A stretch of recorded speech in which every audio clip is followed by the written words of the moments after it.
Vargosian fleet emerged from the quantum fold, their obsidian vessels blotting out the stars above Earth like an artificial eclipse.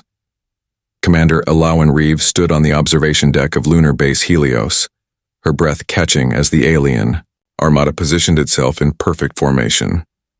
Humanity had prepared for this moment for decades, but nothing could truly ready them for the reality of first contact. "They're broadcasting on all frequencies, Commander," Lieutenant Dax Merrick announced, his voice steady despite the tremor in his hands. Reeve nodded. "Put it through." The holographic display flickered to life, revealing a being with iridescent scales and multiple eye stalks. The universal translator processed its resonant clicks and whistles. "People of Earth, I am Sovereign Kylith of the Vargosian Dominion. Your species has been evaluated and found inadequate. Your resources are now ours by celestial right. Surrender your planet and we will permit 10% of your population to live as our subjects." The communication ended abruptly, leaving a deathly silence on the observation deck. "They've given us 24 Earth hours to respond," Merrick said, checking his console. Reeves' jaw tightened. "Alert the Unified Earth Defense Council, and get me Admiral Nasser." Within 2 hours, representatives from every nation had assembled virtually in the UEDC's secure chamber. The Vargosians' ultimatum had sparked unprecedented unity among Earth's leaders. Admiral Viridian Nasser's weathered face filled the main screen. "The Vargosians have conquered 17 civilizations across 3 star clusters," she reported. "Their technological capabilities exceed our most advanced systems by centuries. Conventional resistance would be ineffective." "Then we surrender?" President Inara Jo asked, her voice sharp with disbelief. "No," Reeve interjected, stepping forward. "We deploy Project Prometheus." A collective gasp rippled through the assembly. Project Prometheus had been developed in secret after the discovery of alien ruins on Mars revealed the existence of hostile species in the galaxy. It was a desperate measure, a weapon of last resort. Admiral Nasser's expression darkened. "Commander, Reeve, that technology is untested. The energy requirements alone would require the sacrifice of our orbital solar array," Reeve finished. "I'm aware of the cost." "And the risk?" General Kazimir Volkov demanded. "If it fails, we lose our best defensive asset and gain nothing." Reeve straightened her shoulders. "The Vargosians expect us to either surrender or mount a conventional defense. Both options end with humanity subjugated. They don't understand human resolve. We've faced extinction-level threats throughout our history and survived. Every time we were on the brink, we innovated, adapted, overcame." She brought up schematics of Project Prometheus, a network of quantum field generators designed to create localized disruptions in space-time. "The Vargosians believe we're primitive because we haven't mastered interstellar travel, but while they focused on crossing vast distances, we explored the fundamental nature of reality itself." President Jo leaned forward. "You're certain this will work?" "No," Reeve admitted. "But I am certain of what will happen if we do nothing." The council voted. The decision was made. 12 hours later, Commander Reeve stood in the control center of Prometheus Station, watching as engineers made final adjustments to the quantum array. Earth's orbital solar collectors were already redirecting their massive energy reserves to the station's capacitors. "Vargosian fleet is maintaining position," Merrick reported. "No indication they've detected our preparations." Reeve nodded, her eyes fixed on the countdown. In 8 hours, humanity would either change the rules of interstellar warfare forever or face extinction at the hands of the Vargosian Dominion. "Begin final sequence," she ordered, her voice betraying none of the fear coursing through her veins. As the station hummed to life around her, she thought of her daughter Lyra waiting in a bunker below the Rocky Mountains. Whatever happened next would determine the future of humanity. Sovereign Kylith observed Earth's blue sphere through the sensory membrane of the command vessel. The humans were predictably chaotic in their response. Some nations prepared for war, others begged for negotiation. It amused the sovereign how all species faced their end differently, yet none ever truly accepted their inevitable assimilation into the Dominion. "Preliminary scans complete, Sovereign," Sub-Commander Vrel reported. Their defensive capabilities are primitive. Kinetic weapons, nuclear missiles, rudimentary energy shields. Nothing that poses a threat to our fleet. Kylith's eye stalks swiveled in acknowledgement. And their quantum signature? Barely Category 2, as expected. They've only begun to harness quantum computing. No evidence of dimensional manipulation technology. This was standard procedure for the Vargosian Dominion. Before conquest, they classified species by their quantum technological development. Category 1 species had no concept of quantum mechanics. Category 5, like the Vargosians themselves, had mastered quantum reality manipulation. Humans, at Category 2, were hardly worth noting. There is one anomaly, Vrel added. We're detecting unusual energy transfers between their orbital collectors. Preparing a planetary defense system? Kylith asked, mandibles clicking with amusement. Unknown. But the energy quantities exceed what their infrastructure should support. Kylith, dismiss the concern. They're desperate. Monitor the situation, but continue preparation for pacification procedures. Back on Prometheus Station, Commander Reeve watched as the quantum array charged to 70% capacity. Earth cities had gone dark. Every available joule of energy redirected to the project. Commander, Professor Orla Mazarin called from her station. The field coherence is destabilizing. The array wasn't designed to channel this much energy. Reeve moved to the professor's console. Mazarin had been the theoretical architect behind Project Prometheus, a brilliant physicist who'd synthesized quantum theory with the alien technology found on Mars. Can we compensate? Reeve asked. Mazarin's fingers flew across the holographic interface. I can recalibrate the harmonic resonators, but it will reduce our effective range. Instead of affecting their entire fleet, we might only disrupt ships within the primary field radius. How many? Perhaps a third of their vessels, enough to demonstrate the weapon's effectiveness, but not enough to cripple their fleet. Reeve considered their options. Do it. If we can prove the concept works, it gives us leverage. As Mazarin worked, Admiral Nasser's face appeared on the command screen. Commander, the Vargosians are scanning the station. They may have detected our preparations. How long until the array reaches full power? 3 hours minimum, Mazarin answered. Nasser's expression hardened. We may not have 3 hours. Intelligence suggests they're preparing to launch a preemptive strike against major defense installations. Reeve made her decision. We launch at 80%. Begin final countdown. On the Vargosian command vessel, alert signals pulsed across the sensory membrane. Sovereign, Vrel reported urgently. The humans have activated some sort of quantum device. Energy readings are unprecedented for their technological level. Kylith's posture shifted from relaxed dominance to alert concern. Impossible. Scan. Again. Confirmed, Sovereign. They're generating a quantum field similar to our dimensional shift technology, but with a different harmonic signature.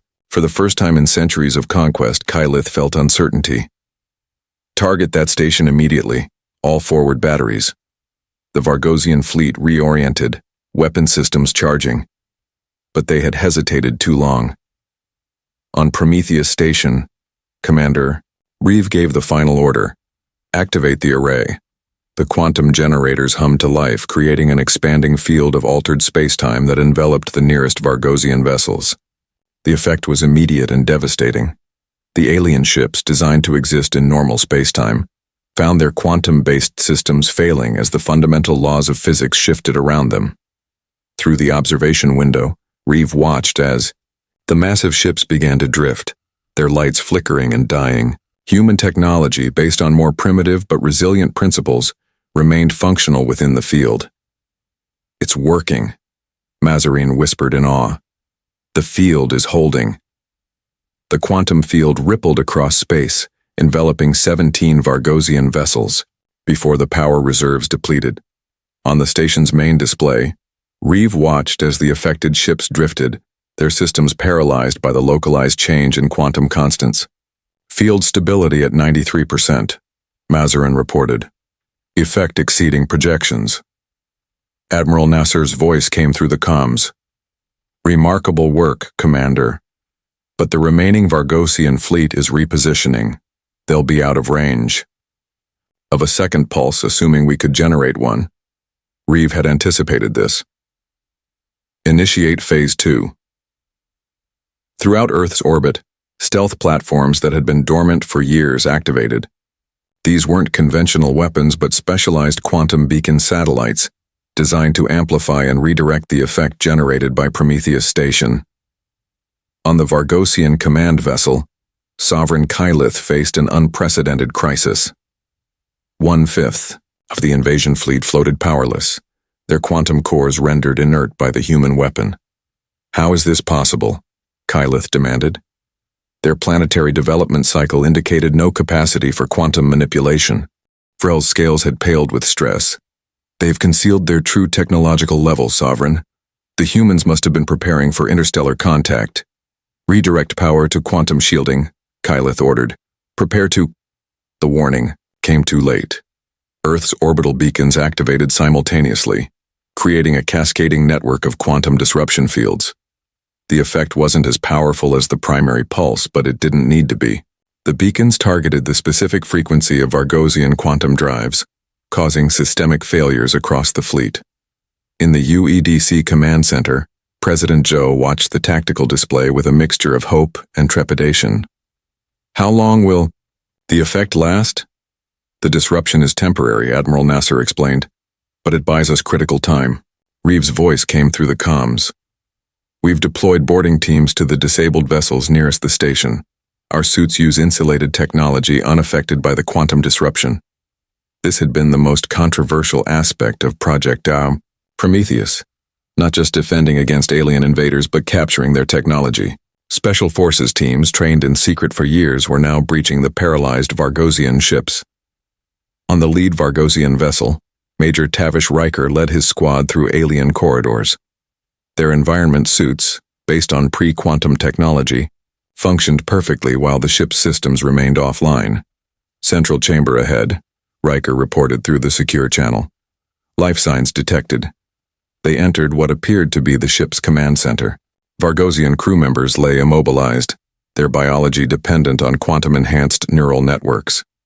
Only their eyes moved, tracking the human intruders with evident shock. Riker approached what appeared to be the central control interface. Package. Secured. Downloading ship schematics and navigational data. Similar scenes played out across the disabled vessels. Within hours, humanity had acquired more alien technology than they could have developed in centuries. Back on the command vessel, Kylith faced the unthinkable: defeat at the hands of a supposedly inferior species. 3/4 of the Vargosian fleet had been rendered inoperative by the expanding quantum disruption network. The humans are boarding our ships, an officer reported. They're accessing our databases. Kylith's inner membranes pulsed with fury. Activate the self-destruct sequences. Unable to comply, Sovereign, the quantum disruption has locked out those systems as well. For the first time in the Dominion's history, they faced not just resistance, but technological subversion. The HFY, humans had not only defended themselves, they had turned the Vargosians' own technological dependency against them. On Prometheus Station, Commander Reeve received the reports from the boarding teams with growing optimism. We've secured navigational data on the entire Vargosian Dominion, their colonial worlds, and their technological infrastructure. President Joe's voice was cautious. And what have we learned about their intentions? The Vargosians aren't just conquerors, Reeve explained, reviewing the translated data. They're resource harvesters. They strip planets of valuable elements and leave them uninhabitable. Earth was next on their expansion route. Can we maintain the quantum disruption field indefinitely? Joe asked. Mazarin shook her head. No. The field is already degrading. We have perhaps 12 hours before it collapses completely. 12 hours to determine the fate of humanity. As the quantum disruption field began to weaken, humanity faced a critical decision. The Vargosian fleet would eventually recover, and despite the successful first strike, Earth remained vulnerable to the superior firepower of the alien armada. Commander Reeve pored over the data extracted from the Vargosian ships. What she discovered changed everything. "They're running," she said, looking up from the holographic display with amazement. "Running," Admiral Nasser repeated. "From what?" Reeve expanded the star chart captured from the Vargosian navigational database. "The Dominion isn't expanding by choice, they're fleeing something. Look at their migration pattern over the past century." The display showed the Vargosian Empire's movement across the galaxy, not a radial expansion as expected from a conquering civilization, but a directional retreat from something at the edge of charted space. "They're harvesting resources to fuel their exodus," Reeve continued. "Earth wasn't selected randomly. Our solar system lies along their escape route." Professor Mazarin studied the data with growing concern. "These readings indicate some sort of advancing anomaly, a wave of altered spacetime destroying everything in its path." President Zhou's voice came through the comm system. "Are you saying there's a greater threat than the Vargosians out there?" "Not exactly," Reeve replied. "According to these records, the Vargosians themselves created this catastrophe. 3 centuries ago, they attempted to weaponize quantum reality manipulation on a galactic scale. It backfired, creating an expanding wave of destabilized space-time that's been consuming star systems ever since. The revelation stunned the assembled human leaders. The Vargosians weren't just conquerors. They were refugees from their own hubris, desperately seeking resources to stay ahead of the devastation they'd unleashed. The quantum disruption field we created," Mazarin realized with horror. "It operates on similar principles to their failed weapon." "Could our defense system accelerate the anomaly?" Nasser asked. "Unlikely on our current scale," Mazarin replied. "But if we continued development along this path," Reeve understood the implications immediately. Humanity stood at a crossroads. They could continue developing quantum weapons to defend against the Vargosians, potentially risking the same catastrophe, or they could seek another solution. On the Vargosian command vessel, Sovereign Kylith watched as systems gradually came back online. The quantum disruption was fading, but the damage had been done. The humans had accessed the Dominion's most closely guarded secret, the void wave that pursued them across the galaxy. "The humans know," Frel stated, mandibles clicking nervously. "They will understand our desperation." Kylith's eye stalk swiveled thoughtfully. "Perhaps that changes things. If they understand the threat, they might be persuaded to assist rather than resist." "Assist? They are primitives who just disabled our fleet. Primitives who developed a quantum disruption field we never anticipated," Kylith corrected. "Their approach is different from ours, perhaps significant." Meanwhile, in a secure laboratory beneath Prometheus Station, Riker's team had brought a captured Vargosian for study. The alien, identified as Science Officer Mevex, had recovered faster than its companions as the disruption field weakened. "Your quantum weapon is impressive," Mevex communicated through the translator. "But temporary. When our systems fully recover, we will have no choice but to continue our original plan." Dr. Layla Rivai, Earth's leading xenobiologist, studied the alien carefully. "You mean conquering our planet and harvesting our resources?" "I mean surviving," Mevex corrected. "The void wave approaches your sector. Within 2 decades, this entire region of space will be uninhabitable. We need Earth's resources to construct jump gates for our fleet." "Jump gates that would save only your species," Rivai noted. Mevex's scales shifted in what might have been resignation. "The alternative is extinction for all." As this conversation took place, Commander Reeve made a fateful decision. Using the communication protocols extracted from the Vargosian database, she opened a direct channel to Sovereign Kylith. "This is Commander Aloan Reeve of Earth. I believe we need to discuss the void wave, and a better solution than mutual destruction. For the first time in the history of the Vargosian Dominion, a sovereign would negotiate with a species they had intended to conquer." The central chamber of Prometheus Station had been converted into an impromptu diplomatic arena. Commander Reeve stood with Admiral Nasser and President Zhou, facing Sovereign Kylith and 2 Vargosian scientists. The quantum disruption field had been partially deactivated to allow the meeting, though Earth's defenses remained on high alert. "Your species has impressed us," Kyleth began, eye stalks swiveling to take in the human delegation. "In 17 conquests, no civilization has countered our technology so effectively." "We weren't trying to impress you," Reeve replied evenly. "We were surviving."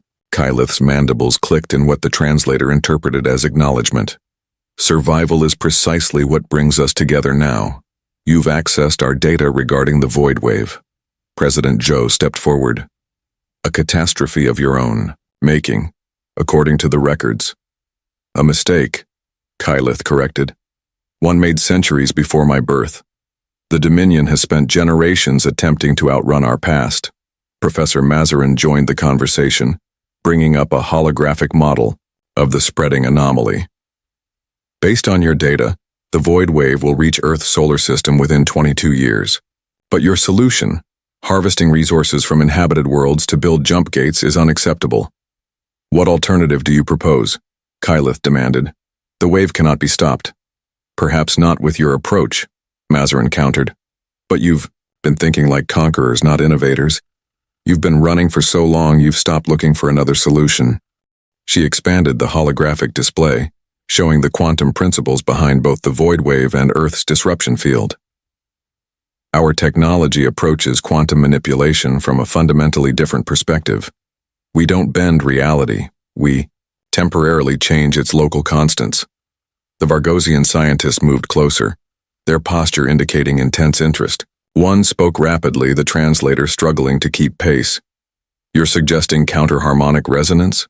We abandoned such theories centuries ago as impractical."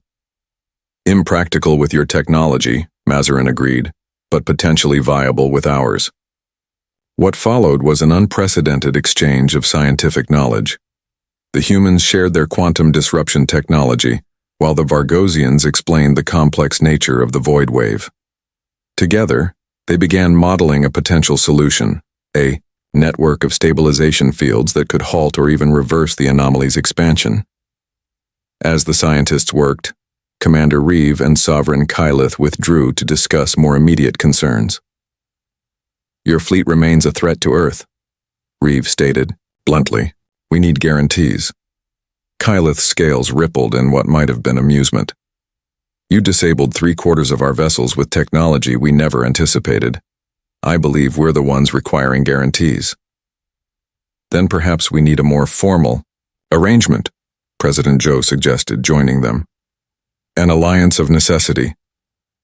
"The Vargosian Dominion does not form alliances," Kyleth began, then hesitated. "But these are unprecedented circumstances. Over the next several days, as the quantum disruption field fully dissipated, and the Vargosian fleet regained functionality, an historic agreement took shape. The Vargosians would share their interstellar technology and knowledge of galactic civilizations. In exchange, humanity would contribute their unique approach to quantum physics and help develop a solution to the void wave. "There's something else," Reeve said during a private meeting with Kyleth. "Your records indicate 17 other species conquered by the Dominion. What happened to them?" Kyleth's eye stalks lowered slightly. "Those capable of useful labor were preserved as workforce populations. The rest were deemed unnecessary." "That ends now," Reeve declared. "Any alliance with humanity includes the liberation and restoration of those civilizations." "Impossible," Kyleth protested. "The Dominion would never—" "The Dominion has no choice," Reeve interrupted. "We've transmitted the schematics for our quantum disruption technology to every human outpost in the solar system. If you attempt to renege on our agreement, we will ensure the Vargosian fleet never functions again." It was a bluff. The technology couldn't be deployed again without months of preparation, but Kyleth couldn't know that. After tense negotiations, a historic treaty was signed. The Cosmic Concordat, establishing the first true partnership between Earth and an alien civilization, with provisions for the gradual emancipation of conquered worlds. As Vargosian ships began assisting with the construction of Earth's first faster-than-light propulsion systems, Commander Reeve stood at the observation deck of Prometheus Station, watching the unprecedented cooperation unfold. "Do you think it will last?" Admiral Nasir asked, joining her. "The alliance?" Reeve considered. "Perhaps not in its current form, but the threat we face is real, and neither species can solve it alone. Humanity had done what it had always done, best, turned an existential threat into an opportunity for growth and innovation. But the greatest challenge still lay ahead. 5 years after first contact, the combined human-Vargosian fleet approached the leading edge of the void wave. 20 massive vessels, a fusion of Earth's quantum technology and Vargosian interstellar engineering, formed a perfect deployment pattern around the anomaly's perimeter. On the command ship Concordat, Commander Elowen Reeve, now Admiral Reeve, observed the swirling darkness that consumed everything in its path. The void wave resembled a storm of absolute nothingness, a spreading cancer in the fabric of reality itself. "Final diagnostics complete," reported Captain Jaron Pax, formerly Lieutenant Merrick, promoted after his heroism during the Battle of Neptune, when a Vargosian splinter faction attempted to sabotage the Alliance. "All ships report stabilization arrays at optimal capacity." Beside Reeve stood Kyleth, no longer bearing the title of sovereign, but serving as ambassador of the reformed Dominion. The past 5 years had transformed the Vargosian society almost as dramatically as it had changed humanity. "The simulation models give us a 73% chance of success," Professor Mazarin said, her hologram flickering slightly due to the quantum interference from the wave. She had remained on Earth, coordinating the scientific team from the safety of the planetary defense grid. "And if we fail?" President Zhou asked from her position in the Earth United Council chamber, also attending via hologram. "Then we initiate the contingency protocol," Reeve answered. "The colony ships are ready to evacuate key population centers to the sanctuary worlds beyond the wave's projected path." This was the backup plan. Massive arcs carrying millions of humans, Vargosians, and representatives from the liberated species to distant star systems. It wasn't enough to save everyone, but it would ensure the survival of all involved civilizations. "Let's hope it doesn't come to that," Kyleth said, mandibles clicking anxiously. "My ancestors created this catastrophe. It would be fitting if our partnership ended it." Reeve nodded, then straightened her shoulders. "All ships commence final approach. Deploy stabilization arrays on my mark."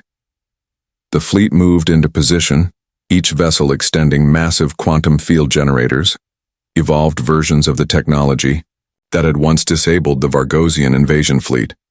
But instead of disrupting technology, these were designed to restore normal space-time constants within the anomaly. "Arrays deployed," Pax reported. "Synchronization at 99%. Reeve took a deep breath. "Activate primary sequence." Across the fleet, the stabilization arrays pulsed with blinding energy. Beams of coherent quantum force converged on the leading edge of the void wave, creating a scintillating barrier where chaotic destruction met ordered reality. For a moment, nothing happened. The wave continued its inexorable advance, seemingly unaffected by the combined might of 2 civilizations. "Power fluctuations in sectors 3 and 7, Pax warned. "The wave is adapting to our frequency." This had been the greatest challenge.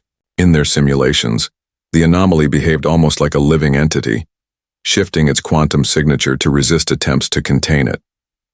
"Implement adaptive algorithms," Reeve ordered. "Route auxiliary power to the affected sectors." On the scientific deck, human and Vargosian physicists worked in perfect synchronization, adjusting the quantum harmonics to counter the wave's evolution. It was a dance of mathematics and intuition, technology and determination. "It's working," exclaimed Science Officer Mevex, who had become one of the strongest advocates for human-Vargosian cooperation. "The perimeter is stabilizing." On the main display, the edge of the void wave had stopped advancing.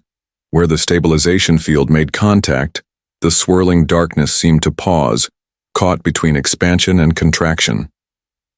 "Phase 2, Reeve commanded.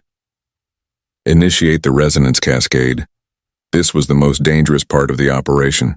The stabilization field had halted the wave's advance, but to actually reverse the damage, They needed to create a controlled quantum collapse, essentially turning the wave's own energy against itself. As the resonance cascade began, the ship's systems strained under the enormous power requirements. Warning signals flashed across command consoles. Structural integrity compromised on vessels 4 and 12, Pax reported. They're pulling back to safe distance. Maintain the formation, Reeve ordered. We can compensate with the remaining ships. The Concordat shuddered as it absorbed additional strain from the withdrawing vessels. Hull plates groaned under stresses they were never designed to withstand. Ambassador Kylith moved to a secondary console, his multiple limbs working rapidly across the interface. I'm rerouting power from life support reserves. It will buy us another 6 minutes. That should be enough, Reeve acknowledged, grateful for the Vargosian sacrifice. With reduced life support, Kylith would suffer far more than the humans aboard. On the main display, the edge of the void wave began to change color, shifting from absolute darkness to a pulsing gray, then to a shimmering translucence. It's collapsing. Mazarin's voice came through the comm system. The resonance cascade is forcing the wave to consume its own energy. Throughout the ship, crew members held their breath as the massive anomaly that had threatened galactic civilization for centuries began to shrink. Slowly at first, then with accelerating speed, the void wave reversed its expansion, collapsing inward like a dying star. All ships maintain position, Reeve commanded. We need to ensure complete neutralization. For 3 hours, the fleet maintained the stabilization field as the void wave imploded. When it finally vanished in a flash of quantum energy, a cheer erupted across all 20 vessels. Sensor confirmation, Pax announced, his voice thick with emotion. The void wave has been neutralized. Normal space-time constants restored throughout the sector. In the Earth United Council chamber, President Zhou stood solemnly. Admiral Reeve, you and your crew have saved not just humanity, but countless civilizations across our galaxy. What are your orders now? Reeve looked at Kylith, then at the diverse crew of humans and aliens working together on the Concordat's bridge. We return home, she said, but not just to Earth. The colony ships will be repurposed as diplomatic vessels. It's time we formally introduced ourselves to the galaxy. Kylith's eye stalks swiveled in what had become recognizable as amusement. The other spacefaring civilizations may not be ready for human resolve. They'll adapt, Reeve replied with a smile, just as we all have. As the fleet prepared for the journey home, Admiral Reeve recorded her final log entry on the mission. The void wave crisis has ended, but humanity's journey has just begun. 5 years ago, we faced extinction at the hands of an alien armada. Today, that same species stands as our ally in a greater community of civilizations. What the Vargosians initially feared, human resolve, ultimately saved us all. Not because we were stronger or more advanced, but because we refused to accept impossibility.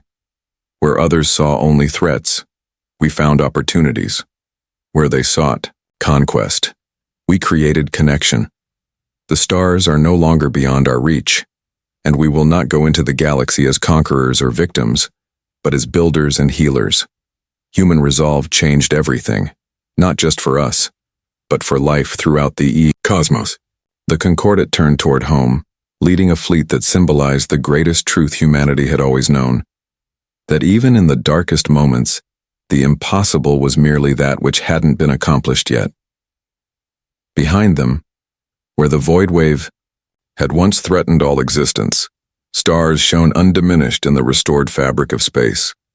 A testament to what could be achieved when determination overcame fear and cooperation replaced conquest. The galaxy would never be the same again.